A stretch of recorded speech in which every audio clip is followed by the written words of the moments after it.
Hello everyone, welcome back my YouTube channel. कैसे हो आप लोग? आशा करती हूँ आप सब बहुत अच्छे होंगे। फ्रेंड्स, आज आपके साथ शेयर करूँगी मैं सूट की कटिंग, जो सूट कैसे सिलते हैं, कुर्ती कैसे सिलते हैं, स्टेप बाय स्टेप आपको बताऊंगी और बहुत आसान तरीके से बताऊंगी। सबसे सिंपल तरीका आप मानकर चलिए और आपको सीखने में बहुत आसानी होगी। तो इस तरीके से आपने कपड़ा ले लेना है और उसको कर लेना है अपने डबल डबल कर लेना है। आपने जो मुड़ा हुआ कपड़ा है वो दूसरी साइड रखना है और इस तरीके से उल्टा कपड़ा करना है और उसको कर लेना है डबल। उसके बाद आपने लेनी है यहाँ पर लंबाई, जितनी भी लंबाई है। पहले आप जिसका भी कुर्ती या कुर्ता बना रहे हैं ना, उसका पूरा मेजरमेंट लिख लीजिए, तभी आपको अच्छे से समझ में आएगी। तो आपने पहले उसका पूरा मेजरमेंट लिख लेना है, उसके बाद आपने शुरू करना है। तो मैंने यहाँ पर जो लंबाई ली है उसका सबसे पहले लंबाई का निशान लगेगा। तो लंबाई ऊपर से हमने इस तरीके से नीचे भी निशान लगा दिया है और ऊपर की साइड भी। इस चीज़ का आपने ध्यान रखना, कटिंग होगी वो जिस साइड से मुड़ा हुआ है वहाँ से उस तरफ से कटिंग होगी, ना कि खुले साइड की तरफ से। सारा मेजरमेंट उसी तरफ लगेगा, तो इस चीज़ का आपने ध्यान रखना है। तो अब लगा लेते हैं ऊपर हम तीरे का निशान। जो तीरे का निशान है वो डबल लिया जाएगा। तो जितना है 16 है तो आप 8 ले लीजिए, 15 है तो 7 ले लीजिए। इस तरीके से आपने लगाना है। तो यहाँ पर तीरे का निशान लग गया है। ऊपर तीरे का निशान लगने के बाद फिर हमें नीचे की साइड उतना ही लेना है जितना ऊपर तीरा लिया है। इस चीज़ का आपने ध्यान रखना है, जैसे ऊपर आपने तीरा लिया है उसी हिसाब से आपने नीचे की साइड लेना है, उतना ही। अगर कोई हेल्दी ज़्यादा है तो आप हल्का सा ज़्यादा कर सकते हैं, नहीं तो सेम टू सेम उतना ही आप ले लीजिए, उससे कोई दिक्कत नहीं होगी, बिल्कुल फिटिंग में आएगा। तो इस तरीके से आपने निशान लगाना है। तो मैं भी इसका डैप डैप करके निशान लगा दे रही हूँ ताकि आपको ध्यान से दिख सके और अच्छे से आप देख सकें। तो ये हो गया है और अब लगाएंगे चेस्ट का निशान। यहीं से हम सीधा लेंगे। तो ये पूरा अच्छे से हो गया है। अब लेंगे चेस्ट का निशान इस तरीके से।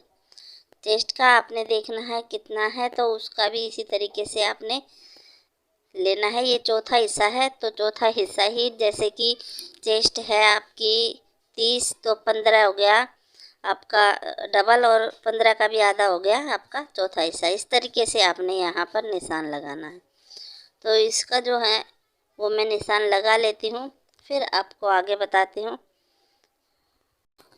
तो चेस्ट का भी निशान हो गया है और अब लेंगे, आप देखिए इस तरीके से, जैसे आपने चेस्ट का यहाँ पर निशान लगाया है इसी निशान से आपने इस तरीके से कमर की लंबाई लेनी है, जितनी भी कमर है। तो यहाँ से आपने देखना है कितना, कोई किसी का क्या होता है ना, कमर लंबी होती है, किसी की कम होती है। मैं तो यहाँ पर आप लगभग ले सकते हैं 12, या फिर ज़्यादा लंबी है तो 12.5 ले सकते हैं।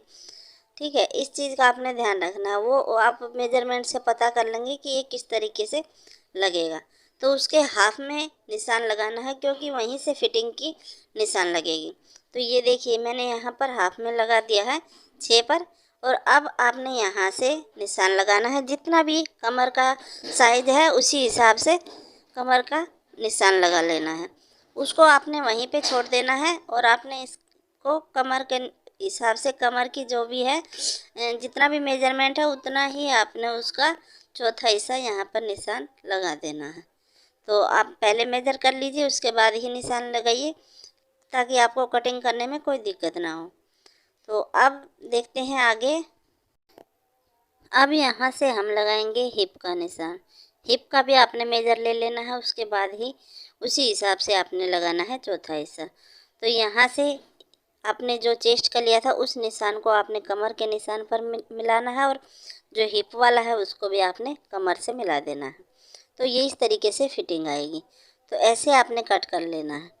ठीक है, इन पर अच्छे से आप मार्कर कर दीजिए ताकि कटिंग करने में कोई दिक्कत ना हो। तो ये हो गया है। अब यहाँ से आपने उसका जो भी, जितना भी आगे का हिस्सा होता है उसका निशान लगा लेना है, कितना लेना है तो उसी हिसाब से आप लीजिए और पूरे पे सीधा का सीधा निशान आप लगा दीजिए।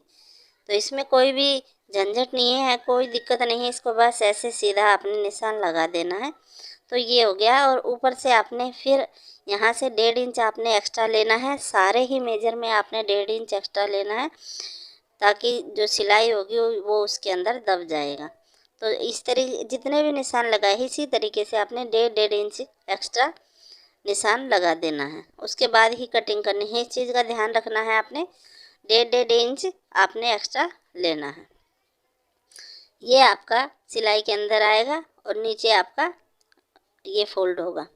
तो यहाँ पर हो गया है और अब इसको आपने इससे मिला देना है, इसको इससे मिला देना है, यानी उसी तरीके से जैसे कि हमने फिटिंग का निशान लगाया था, फिटिंग वाली अंदर वाली जो सिलाई है उसी तरीके से इसको भी मिलाते मिलाते वहाँ तक नीचे तक जाना है। तो अच्छे से मार्कर कीजिए, क्योंकि कई बार मार्कर मिट जाता है और फिर दिखाई नहीं देता है तो कटिंग में गड़बड़ हो जाती है। तो अच्छे से मार्कर लगाइए। तो ये हो गया, ठीक है। अब ऊपर देखते हैं। तो यहाँ पर आपने क्या करना है, यहाँ से आपने मार्कर से अच्छे से डैप डैप कर लेना है, या फिर आप लाइन कर सकते हैं, क्योंकि ये बहुत ज़रूरी है।